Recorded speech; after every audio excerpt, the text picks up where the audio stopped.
بسم اللہ الرحمن الرحیم۔ اللہ تعالیٰ فرماتا ہے کہ کنتو کنزن مخفیاً فاحببت ان عرف فخلقتو الخلق، میں ایک چھپا ہوا خزانہ تھا، میں نے چاہا کہ پہچانا جاؤں، اس لیے میں نے مخلوق کو پیدا کیا۔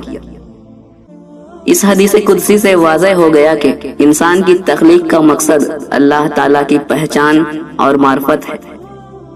اب سوال یہ پیدا ہوتا ہے کہ انسان کو اللہ تعالیٰ کی پہچان کیسے حاصل ہوگی؟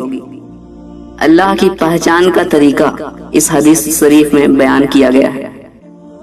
من عرفا نفسہ فقد عرفا ربہ، یعنی جس نے اپنے ذات کو پہچانا اس نے یقیناً اپنے رب کو پہچانا۔ اوپر پیش کیے جانے والے پہلی حدیث میں اللہ پاک اپنی پہچان کروانے کے لیے مخلوق کی تخلیق کے بارے میں ارشاد فرماتا ہے۔ اس نے کیوں مخلوق کو بنایا؟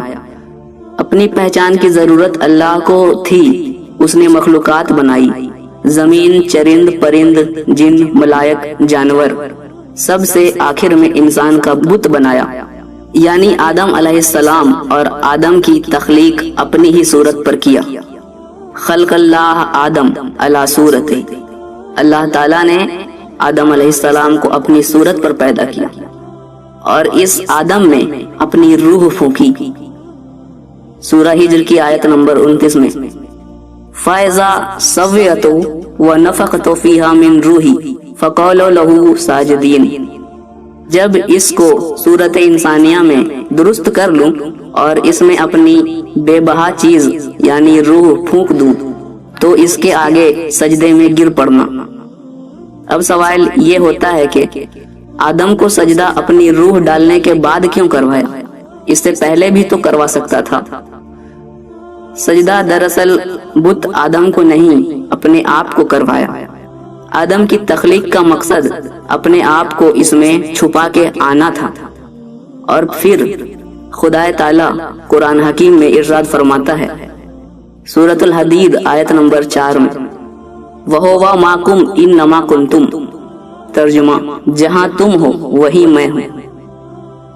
پھر دوسری جگہ فرماتا ہے سورۃ الزاریات میں آیت نمبر 21 وَفِي أَنفُسِكُمْ أَفَلَا تُبْصِرُونَ، ترجمہ میں تمہارے جانوں میں ہوں، کیا تم نہیں دیکھتے؟ سورہ کاف آیت نمبر 16 وَنَحْنُ أَقْرَبُ إِلَيْهِ مِنْ حَبْلِ الْوَرِيدِ، ترجمہ میں تمہارے شہرگ سے قریب ہوں۔ نہ میں زمین میں سماتا ہوں اور نہ آسمانوں میں، لیکن بندہ مومن کے دل میں سما جاتا ہوں۔ قلب المومن عرش اللہ تعالی، ترجمہ مومن کا دل اللہ تعالیٰ کا عرش ہے۔ حدیث قدسی ہے کہ میرا بندہ جب نوافل کے ساتھ میرا قرب حاصل کرتا ہے تو میں اس سے محبت کرنے لگتا ہوں، اور جب میں اس سے محبت کرنے لگتا ہوں تو اس کا کان بن جاتا ہوں جس سے وہ سنتا ہے، اور اس کا آنکھ بن جاتا ہوں جس سے وہ دیکھتا ہے، اور اس کا ہاتھ بن جاتا ہوں جس سے وہ پکڑتا ہے، اور اس کا قدم بن جاتا ہوں جس سے وہ چلتا ہے، اور جب وہ مجھ سے کچھ مانگتا ہے تو میں اسے دیتا ہوں، اور جب بخشش طلب کرتا ہے تو میں اسے بخش دیتا ہوں، اور جب میری پناہ میں آنا چاہتا ہے تو میں اسے پناہ دیتا ہوں۔